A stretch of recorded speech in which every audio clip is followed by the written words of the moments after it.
everyone, wherever you're listening from. You're listening to Marking the Role.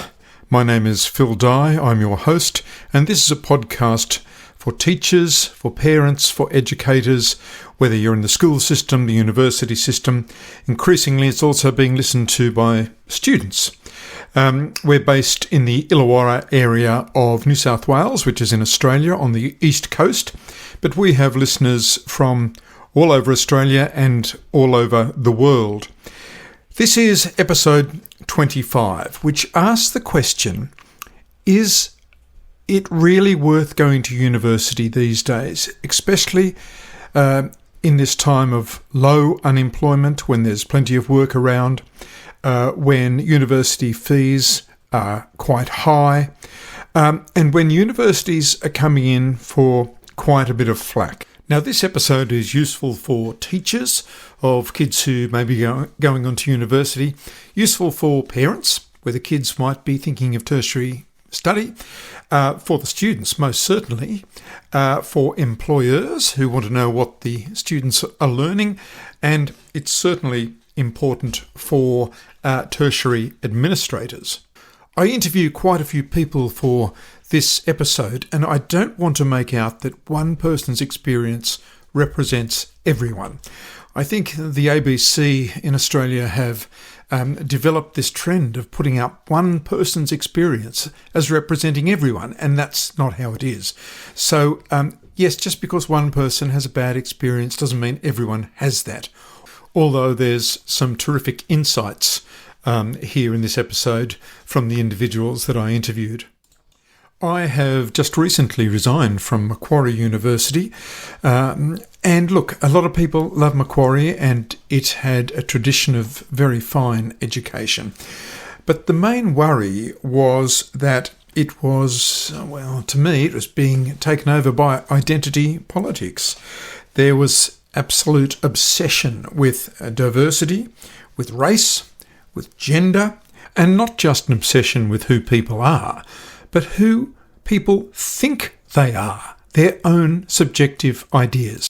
So it's coming towards an end of objective truth and education into a subjective field. And indeed, Oxford University mathematics, physical and life sciences have recently put out a statement that says, and this is very relevant to Australian universities, as we work towards greater inclusion, it declares, we need to have a broader understanding of what constitutes scientific knowledge, including challenging Western-centric ideas of objectivity, expertise and merit.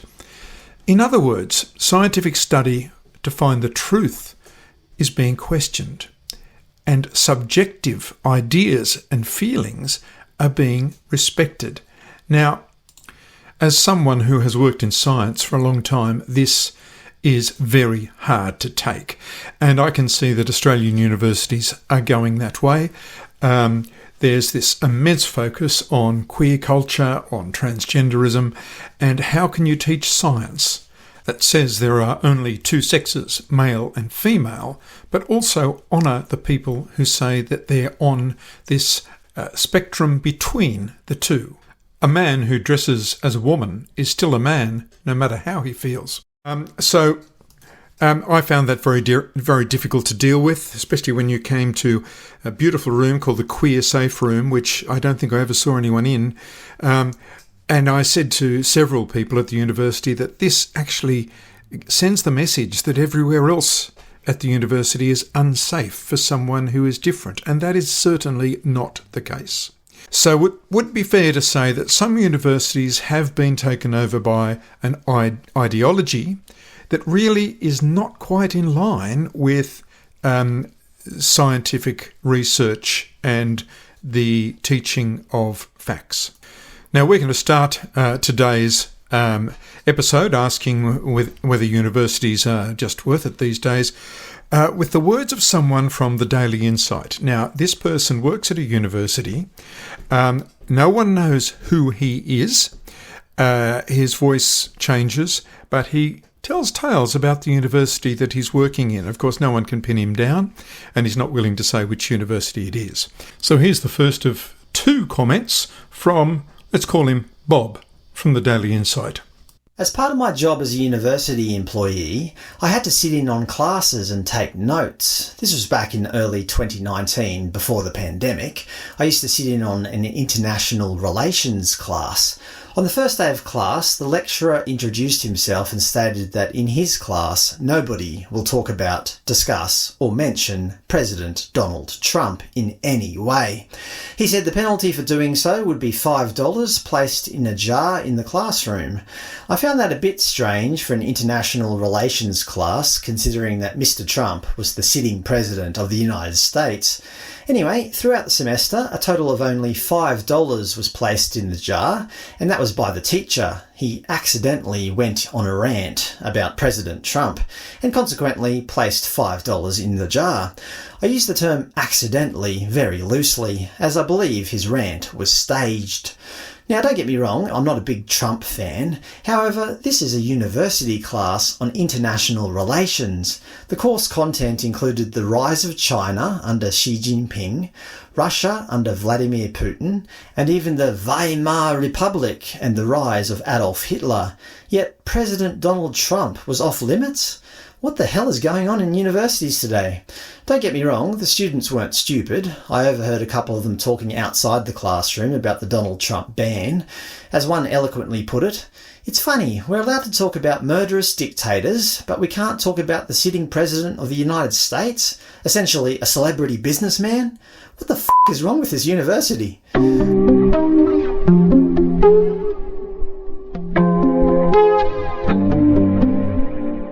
Well, yes, that does seem a little bit odd, but maybe they're trying to avoid some sort of confrontation.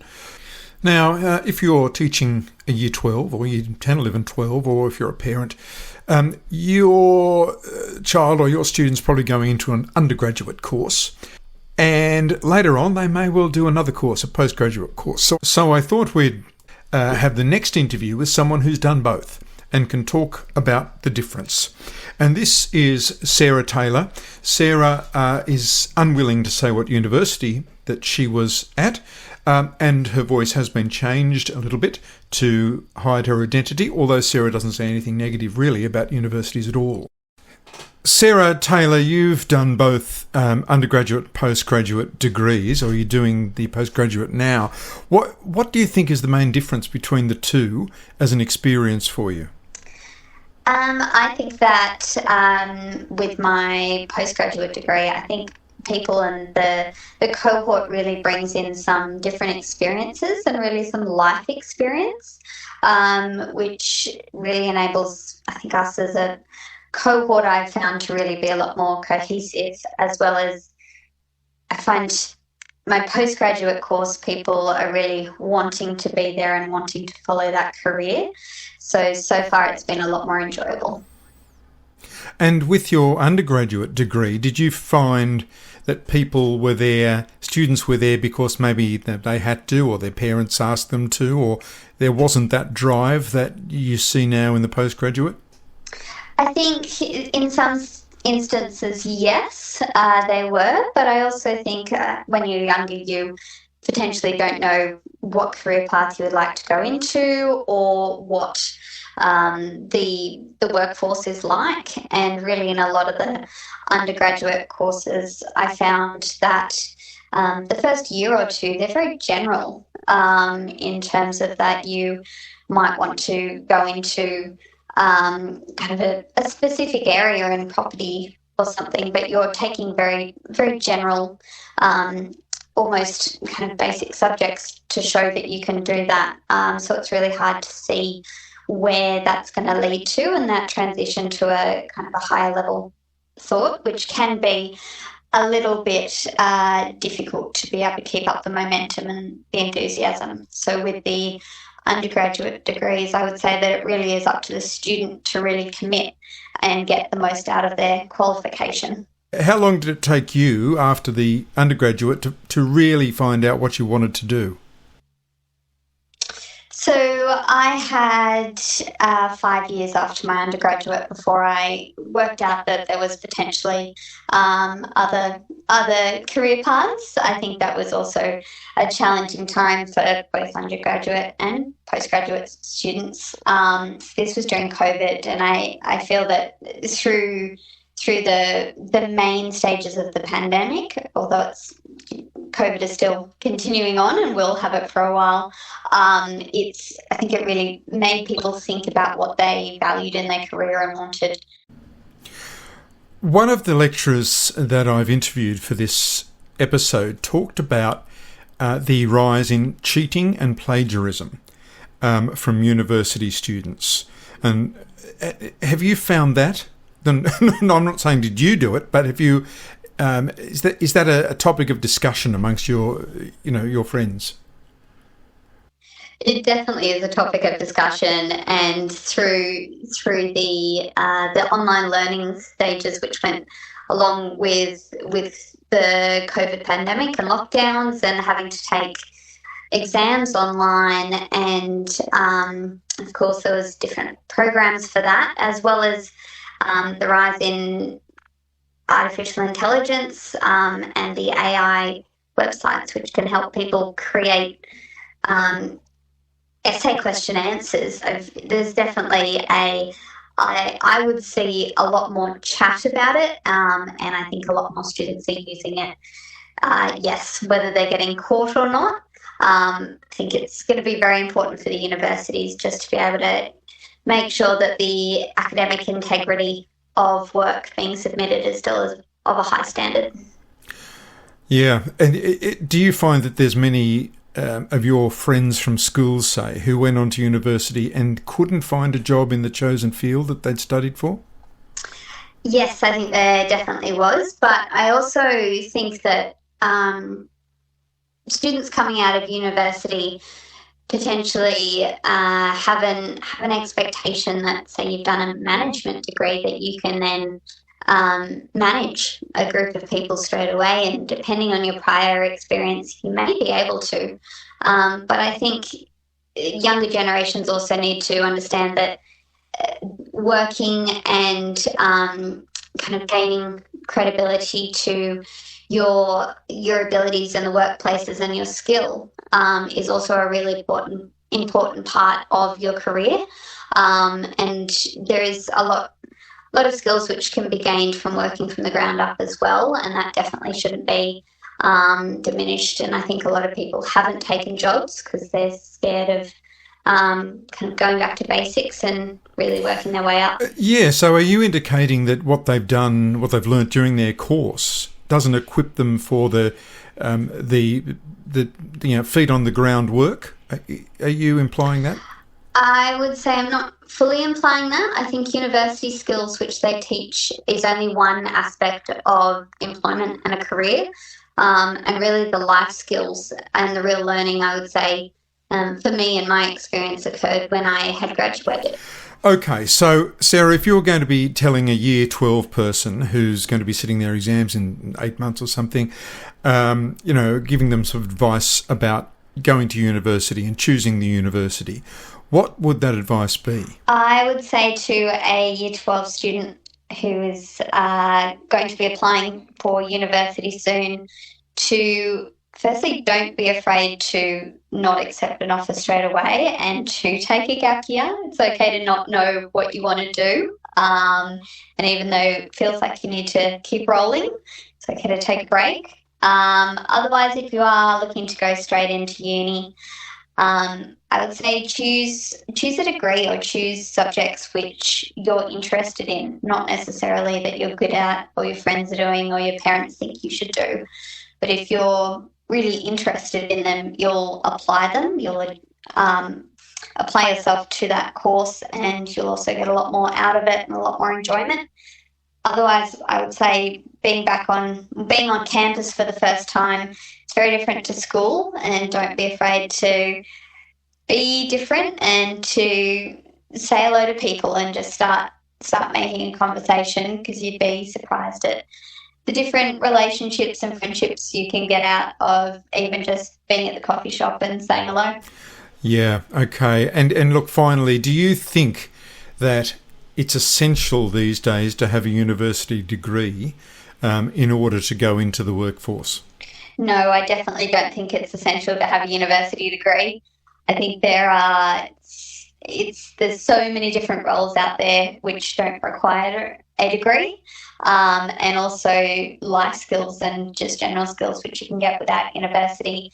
But it depends on what career you're looking to go into, and there's always pathways around having a degree, not having a degree. So I would not say it's a barrier to not have a degree at all. Sarah Taylor, thank you very much for talking to us.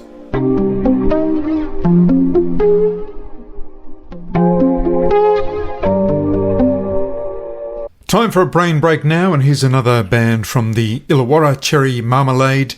Really great response from them for the song played back in season 2.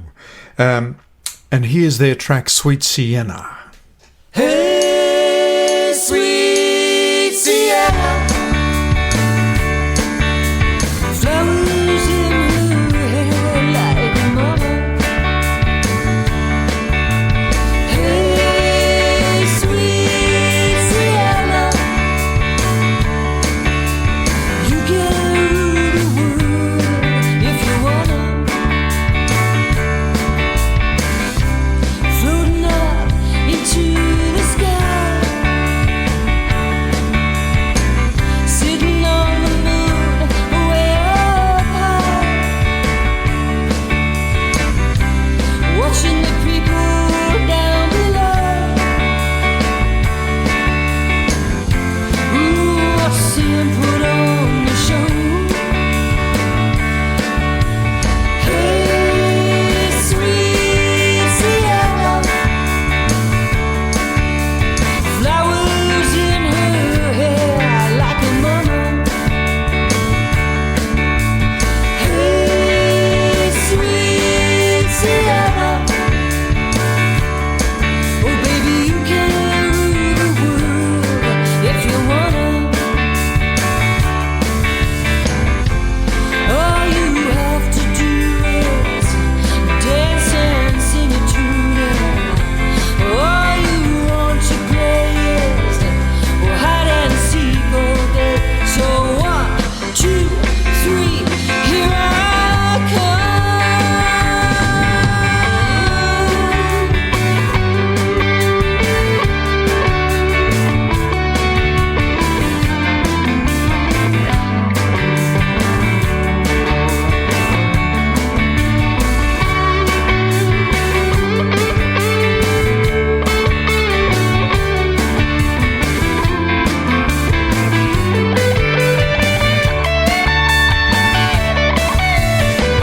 Time, it keeps ticking by.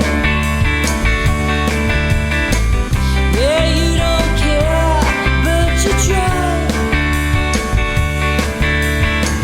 to understand how it all works. Ooh, being young has its perks. Hey, sweet Sienna, flowers in her hair like a mama. Hey, sweet Sienna, oh baby, you can rule the world if you wanna. Oh baby, you can rule the world if you wanna. Illawarra band Cherry MaMalade with Hey Sweet Sienna. Find them on Spotify or wherever you get your music. Now it's time for another listen to, let's say, Bob from the Daily Insight. Another part of my job was helping PhD candidates with their statistics and IT issues. One lady I was helping had been studying and researching about the problems that Indigenous people face. She had been doing this for almost 10 years. She was also working casually in the Indigenous Studies department and was expecting to become an academic or a lecturer after graduating. She was close to gaining her doctorate, which involved the research of Aboriginal health issues, specifically issues faced by Aboriginal men. She went out to many remote communities and interviewed many Aboriginal people. It was clear that she had a real passion for helping Indigenous Australians. The day of her graduation came and she was awarded her PhD, but the university had recently made a rule that only people who identify as being of Aboriginal or Torres Strait Islander descent can be employed in that department. I found that a bit strange. I actually bumped into her about 6 months later at a Buddhist temple of all places. I asked her how she was going and she said she was on the dole, that is, she was receiving unemployment benefits from the government. Despite her being an expert in her field, the university refused to employ her because she was not Aboriginal. I think the university really shot themselves in the foot here. All those students studying Indigenous studies, essentially the people providing income to the department, most of them are not Aboriginal. Of course, only 3.8% of the Australian population identify as Aboriginal or Torres Strait Islander, so of course the vast majority of students are not Aboriginal. So when these students graduate from Indigenous studies, what are they going to do? The university won't hire them because they're not Aboriginal. So what are they going to do? Go on the dole? Work for Coles? Eventually word will get out that only Indigenous people are employable in these Indigenous studies departments, and then students will naturally seek out a different course of study. This important stream of income to the Indigenous studies department will dry up. Yeah, it's interesting, isn't it, that you might love Indigenous culture and you might want to go in and learn all about it, get a degree in it, but don't expect to get a job at the university in it when you're finished.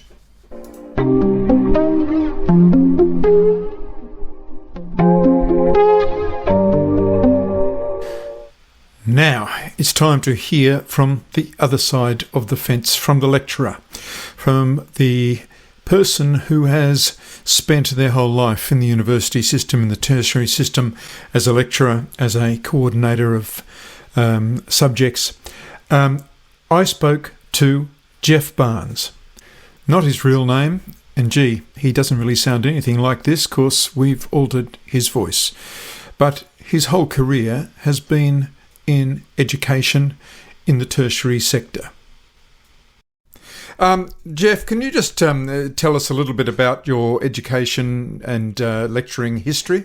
Yeah, sure, Phil. I've been involved in tertiary academic material since before the days of VTAB and before the days of private universities being organised. And I've worked in a number of different facilities right through undergraduate and up to postgraduate. Been working in postgraduate probably for the last 10 years. So you've seen dramatic changes in tertiary education. Or what are the main changes that you've seen over the last 20 years?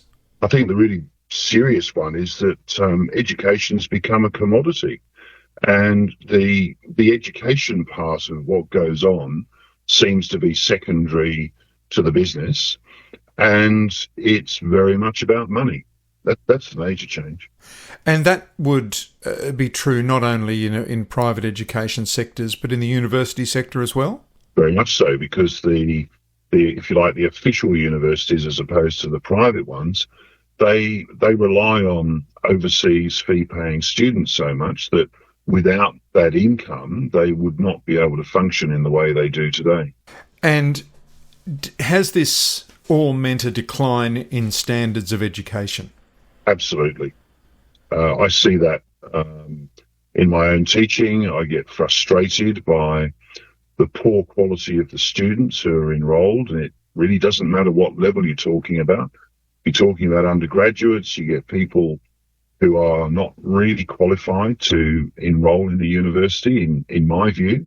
And then as you go further up the line, right through to the MBA level, there are MBAs that are provided through the private universities and through the public universities that rely so much on these overseas fee-paying students that they will accept people who often are not proficient enough in English.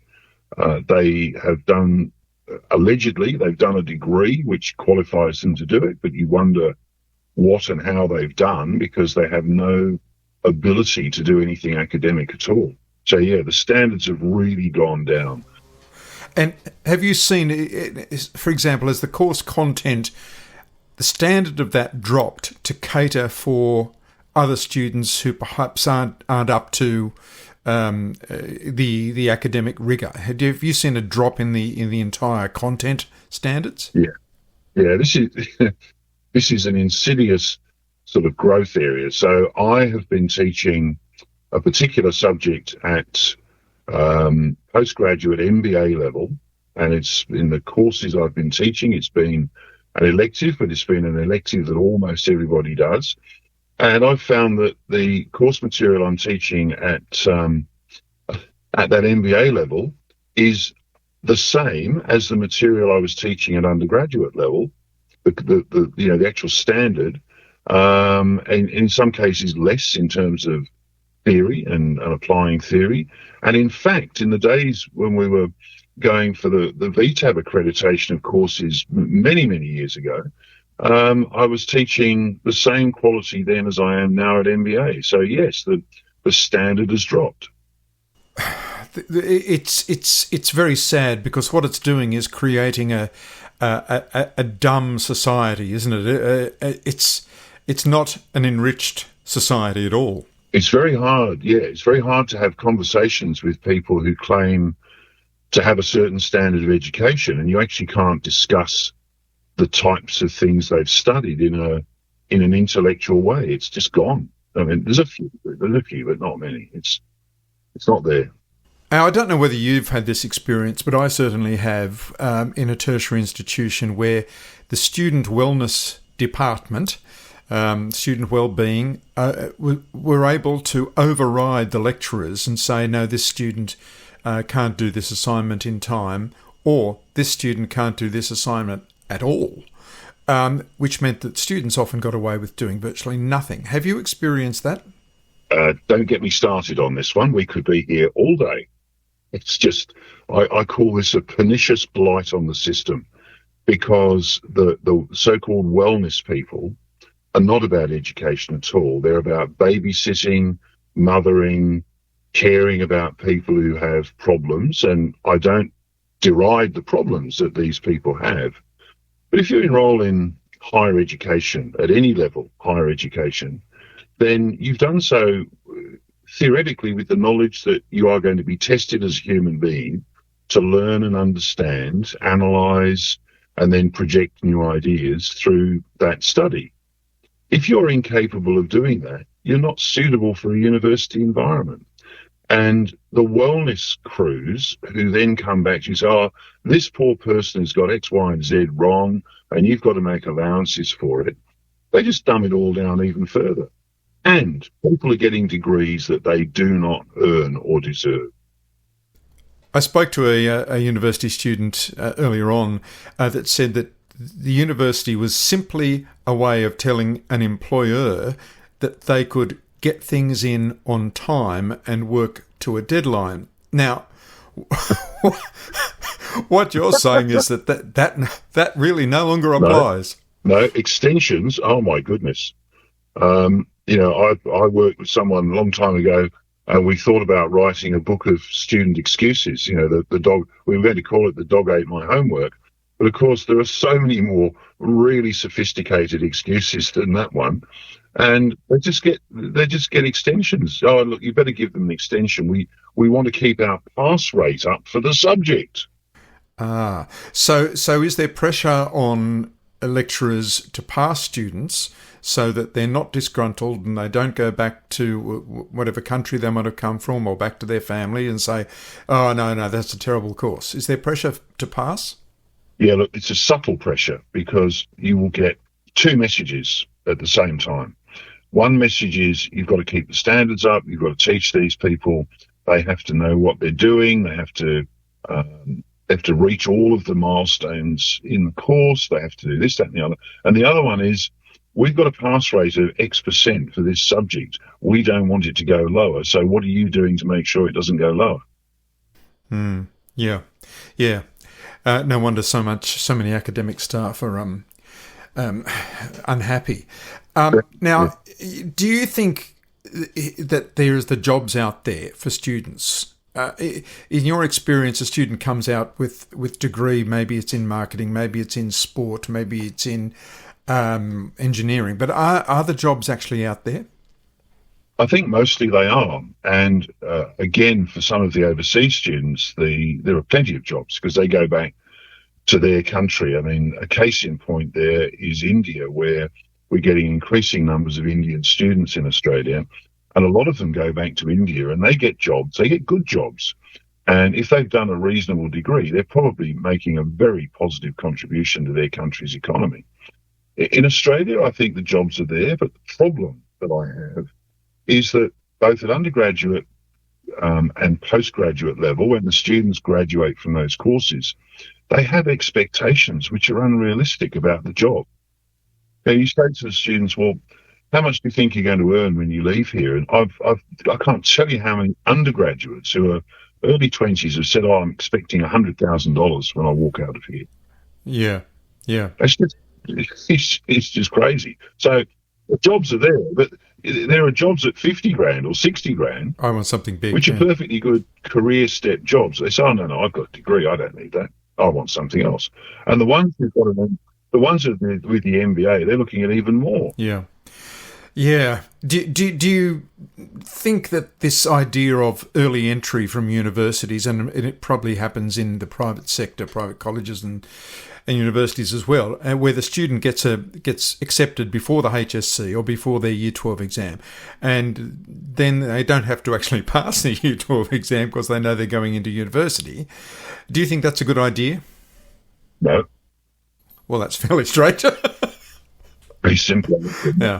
Not at all. Yeah. No. Yeah. Terrible idea. Yeah. It seems to be completely out of favour, but it's the university's way of guaranteeing an income for the next 12 months, isn't it? Well, go back to question one. What's it all about? More money. Yeah. Yes, yeah. It's a bit like medicine. So education has become, an economy, and medicine is becoming an economy, and it doesn't necessarily make for the best. I agree completely, yes. So, what do you really think a university degree or a tertiary degree is necessary these days to have a career that you want? This is the never-ending question. I think in the 2020s as we are, I think it's harder to get a career unless you are truly an entrepreneur and you are truly able to kickstart your own type of business and do things, or you are someone who has a level of creativity that probably exceeds any tuition you would get in any sort of school. For most people, I think if you don't have the degree, you don't get the tick on the CV. Companies like Seek will automatically reject your application for a job because you don't have one.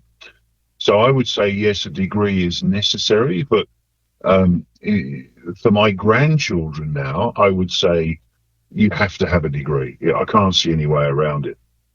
But there are still exceptional people who don't have a degree, who find jobs and they find careers and they make money and they do all sorts of things. It's interesting you say that because we've had some education students, some students who have gone out to become teachers, and they were creative, entrepreneurial types, as you said, but they don't last because the departments of education don't want creative types. They want people who are going to toe the line and just be cogs in a machine. So perhaps the concept of the creative entrepreneurial worker is going out the door. I don't think universities teach proper creativity and entrepreneurship at all, even when they have subjects that have those names in them. And when you teach them creatively and entrepreneurially, they don't get the as I would have done over my career, you can often get into trouble for breaching the rules of the way the course is meant to be presented. The general question there, has the quality of academic staff gone down? Yes, it has, in terms of actually being able to impart knowledge and encourage learning among students. Because if you've got someone who is automatically able to be employed as a lecturer / facilitator in an undergraduate course because they've got a PhD, or even in fact in a postgraduate course, they don't necessarily have the skills to impart any knowledge at all. And quite a few of them, they couldn't teach a dog to sit up, basically. So they're researchers, not teachers. They're researchers, yeah. And that's the problem. And Jeff, talking about quality, the topic of plagiarism and cheating has been brought up several times when I've been talking to students over the last 2 weeks and with lecturers. Is it as big as they seem to be making out? Worryingly, it's increased in the last 5 years enormously. And it's endemic in the postgraduate level, and it's particularly difficult to manage with overseas students who seem to think ethically a different way to the way I think, certainly, and the way the university's policies are. So we range from people using essay sites and cheating using those, to students just using false references and basically making up a paper, to students who now use artificial intelligence through ChatGPT, or they're going to sites that will sell them something. And I just find this is really, really difficult. You can often spot that it's not the student's work, because if you've done this a long time, you understand about people's voice, their individual voice, and you can say that's not in this student's voice. But it's really hard to pick. Really hard. You know, you have to send it off to an academic integrity department, and they've got all sorts of tools, and they do their best. And sometimes even they come back and say, look, you know, we agree with you, but it's really hard to actually pin the cheating on a particular system. It's Australia-wide, it's now worldwide. If you talk to people in America, talk to people in the UK, which I've done quite recently, so I've been talking to people in New Zealand only in the last couple of months. Yeah, absolutely. It is endemic everywhere. Yeah. So, Jeff, if you were advising a Year 12 student about university careers or tertiary education careers, what would you advise them to do? I think the first thing I'd be saying is take a year off, because and in that year, maybe I'm a bit old and I feel this sort of way of thinking, but spend a year doing something that's useful somewhere in the world, either in your own country, somewhere away from home, preferably, or in another country. Do some volunteer work, do some travel, find out what the world's about. Because a lot of Year 12s have got no idea what's outside their front door, really. So I'd say do that, and then really think about what you're good at. What are your own skills? You get someone to help you with that. Get a mentor of some sort to assist you and say, look, I don't know where I want to go, but these are my skills. Where would my skills best be directed? Like a psychometric test sort of thing, like where you can analyse yourself as to what your aptitude is? Yeah, I mean, those tests are useful because they give you a bit of a benchmark, but it's deeper than that. You know, it's much deeper and wider. What do you want to do? So, you know, in my career, since I was at school, I wanted to be a writer, and I've been a writer all my life. And that's, you know, so I've managed to do that. But along the way, I've done marketing, writing and academic writing, and you name it, I've done it. So I've had a very clear focus on what I wanted to do, but I meet people who don't have that focus. They're not sure what they want to do. And that was Jeff Barnes. Jeff is not his real name. He wasn't prepared to use his real name because of many of the things that he said, and academics are restricted as to what they can say about the university system. But he has not only lectured at several of New South Wales's leading universities, but he's written the programs for them. and he continues to do so, and that's why his voice was changed and his name was changed.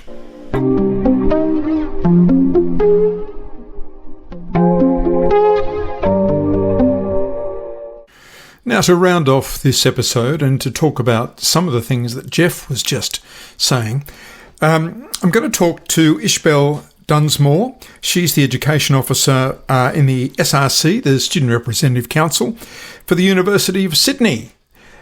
And I began by asking her, as the Education Officer, why she thought the quality of education had declined.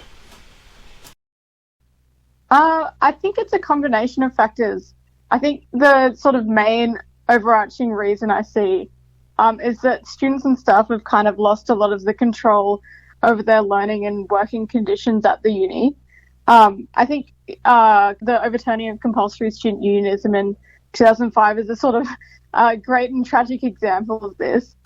So when I was at university, being in the student union was a part of your fees. So you didn't actually have a option. So what is the percentage of students now who belong to the student union?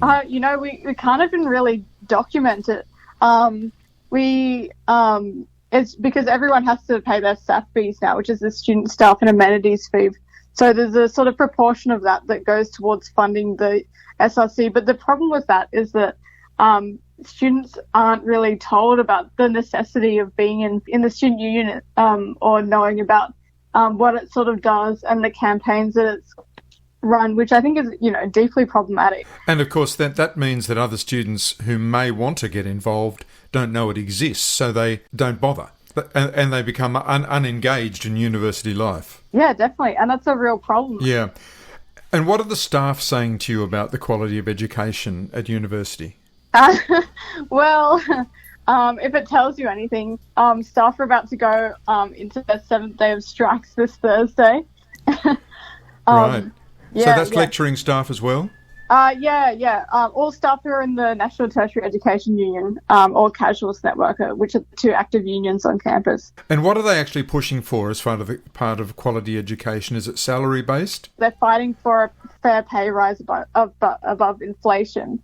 They're fighting for casuals rights. They're fighting for a real commitment to Indigenous employment. Yeah, things that affect students, like ballooning class sizes, reduced quality of teaching and poor marking feedback aren't just sort of like symptoms of incompetence of staff, but I think they're more symptoms of poor staff working conditions because they're sort of being worked to the bone for very, very little.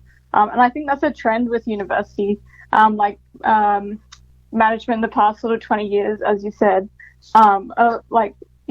staff not being valued, students not being valued for what they can also give back. Yeah, it's very heavy on bureaucracy on the top end and very, very light on the lower end and the teaching end and the education side.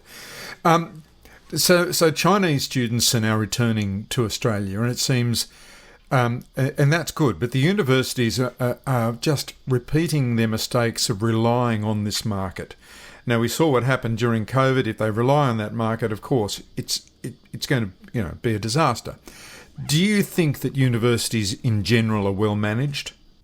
No, is the short answer, I think. But yeah, I would agree that, the university treats international students like cash cows. They make millions of dollars off their backs. But in return, they're given a pretty poor quality of education, as I've sort of pointed out, like between the, staff cuts, course redundancies and the course cuts that have been happening over COVID. Yeah, there's a lot to think about if you're an international student. Now, and what about what you're learning? Do you think what you're learning is going to equip you to do the sort of work or the career you want to follow? Yeah, I think I would say yes and no. I really think it's dependent on how you approach uni. I think, the obvious sort of reason why students go to uni or people go to uni is to get a job out of it. And certainly, I came into uni thinking that, I'm an engineering and arts student. I'm not going to get a job with my arts degree, That's the sort of approach I went with. But you may as an engineer. Yeah, exactly. That's the thing.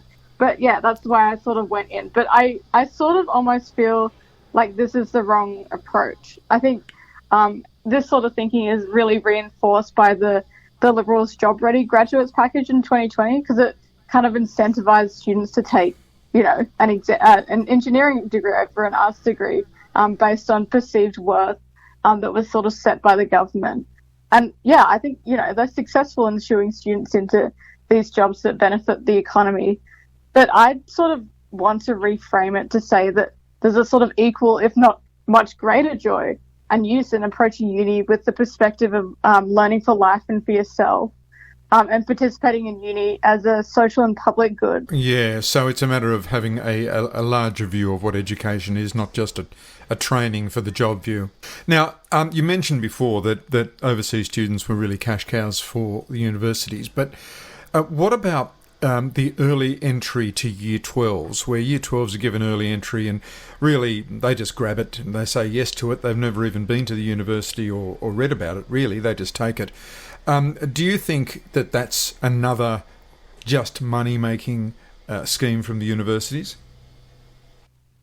Yeah. I think it's pretty easy to argue that Year 12s are being sort of sold a pup as a strategic decision on behalf of the university or university management to get as many young students signed up so they can sort of ensure their bottom line for the next year. In 2021 they made $1 billion of surplus. So, definitely a big money-making scheme. So, in your opinion, do you think a university degree is worth the effort considering the cost and the length of the courses? Yeah. I mean, I really do. As much as I sort of talk about the doom and gloom, I think there's a real great benefit to university when it's run by and for students and staff, because, they're the ones who know what they want. They're the ones who make the university run. And, obviously there's a great financial cost, which can be, a great burden for students thinking about attending uni. So, it's worth weighing up the pros and cons. And obviously there's a big class divide at uni with, sort of 75% of students having gone to private or selective schools, which can be a little alienating as a public schooler. But yeah, I don't think students should be put off by the length of their degree. You should be there learning for life. Okay. So if you were giving advice to a Year 12 student now, considering going into university, what would you tell them? 2 pieces of advice. But the first would be not to be scared of, messing around with your degree to find out what you like. I got 2 years into philosophy. I'm a 4th year now.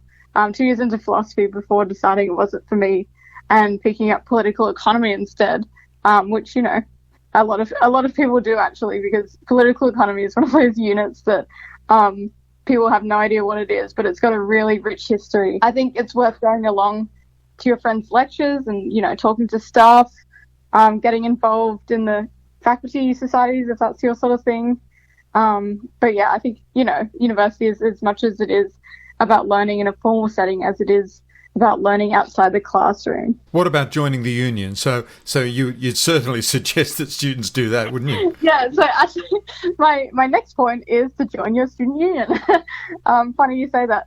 But yeah, I've gained a really insurmountable amount of knowledge and skills just from being involved in the activist collectives and groups that the student union funds and runs, with what sort of little funding that it has from the university. It's interesting, Ishbel, because I've spoken to a few students, and one student from Macquarie University said that, student life, it was all too radical. There were extremist groups, there were socialist groups doing this, and then they were arguing about this. And I said, well, are you a member of the union? And that person said no. And I said, well, if you were, you could get in there and form your own clubs, or steer things in the way that you think it should be run if you don't think it's run properly. But as you mentioned in question 1, I think that unless they know there's a student union, they're not going to get involved. Yeah, joining the student union is one way that you can feel confident to combat that. Yes. Yeah, and to have your say, whatever side of the political spectrum you're on, you can actually communicate and learn things, and yeah, it's a good idea. So the Student Union can be followed on Instagram, Facebook. University of Sydney Student Representatives Council, and on Instagram, the Education Action Group, which is the the portfolio group that I run, is at usid.education.action. Yes, and that was Ishbel Dunsmore, the Education Officer in the Student Representative Council at the University of Sydney. Some pretty clear things came out of that. First one, students, you've got to be involved. You can't complain about things if you don't become involved. Joining the union doesn't mean that you just got to be a socialist or you've got to be this or that. You can do anything you like and you can have your own political views raised. So join the student union. The second thing was that, yes, Ishbel said there's been a decline in the quality of education, which is what the action is about over the next week and probably month, and the workload on academics. I remember about 6 years ago that I had 94 assignments of 2,000 words each that I had to mark within 2 days and have it on the desk of the manager by 9 a.m. on the third day. Now, 94 2,000 word essays in 2 days is absolutely crazy.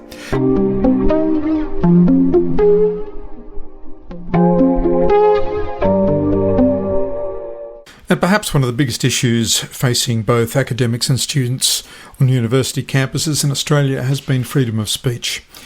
And the Institute of Public Affairs did some research with students, and this is what they found. Australia's university administrators are constantly denying that there's a problem with free speech on their campuses, but they've never actually asked students. So that's what we did. The IPA commissioned a survey of 500 Australian students asking what they thought about the state of free speech at their universities. And the results are damning. 41% of students feel that they are sometimes unable to express their opinion at university, and 31% said that they have been made to feel uncomfortable by a university teacher for expressing their opinion, and 59% said that they are sometimes prevented from voicing their opinions by other students. The good news is students may not have free speech on campus right now, but they want it. 82% of students believe that at university they should be exposed to different views, even if those views are challenging or offensive, and only 2% of students disagreed.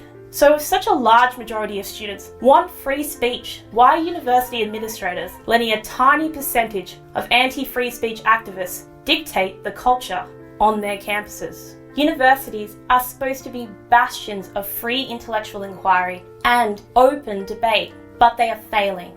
And as a result, students are turning to social media. 47% of students said that they feel more comfortable expressing their views on social media than at university. And 58% said they are more exposed to new ideas on social media than at university. 45% believe that social media plays a bigger role in shaping their opinion than what they learn at university. So what's the state of free speech at Australian universities? Well, if this isn't a free speech crisis, what is?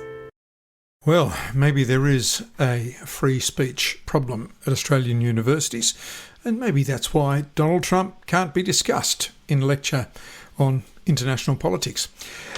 Anyway, today is International Women's Day, because this is coming out on the 8th of March in Australia anyway. It'll be tomorrow, I think, in the USA. And it's fantastic that women are now in occupations that they were never in before, and it's wonderful to see that that is happening. I heard on the radio this morning about women in astronomy and how that's a real go-ahead area, and that is just wonderful. But I did some research about education, and education is not one of the areas that needs affirmative action to get more women into it. I spoke to Associate Professor John DeNoble from Macquarie School of Education in the Faculty of Arts about the stats. The ratio in the actual teaching workforce hasn't changed too much. In primary, it's about 85% female, 15% male, for example, right? Now, when I look at my classes that I'm teaching, and I teach in the primary and the secondary programs, I'm seeing a very similar split. I'm seeing that maybe for every 100 students that are in my lecture, there might be about 15 male students there. I then looked at a bureaucracy, the New South Wales Department of Education, and found that out of the organisational structure, 66.2% of all of those officers were women. So in schools, in education, in educational bureaucracy, women are doing very well, and good on them. So maybe the women at the top of the bureaucracies can do some affirmative action campaigns to try and get more men into teaching, because we certainly need them. Now, this has been a long episode. Our next episode, episode 26, I'm hoping to be interviewing some of the candidates for the New South Wales election to see what their position on education will be. Having a bit of trouble getting them, but I'm still hopeful that I'll be able to interview them. Also letting you know that our Facebook presence will be declining as we are taking up the Substack presence. All of our social media will be via Substack. A, I don't like all the advertising on Facebook. B, I don't like the fact that they sell your and my data for lots of money. And I don't like the fact that we'll have to pay $20 a month to be validated. Thanks for listening. If you want to donate or become a member of Marking the Roll, just go to markingtheroll.com.au or go to Substack and search for Marking the Roll, and you'll find us there. Thanks for listening. My name's Phil Dye. See you again soon.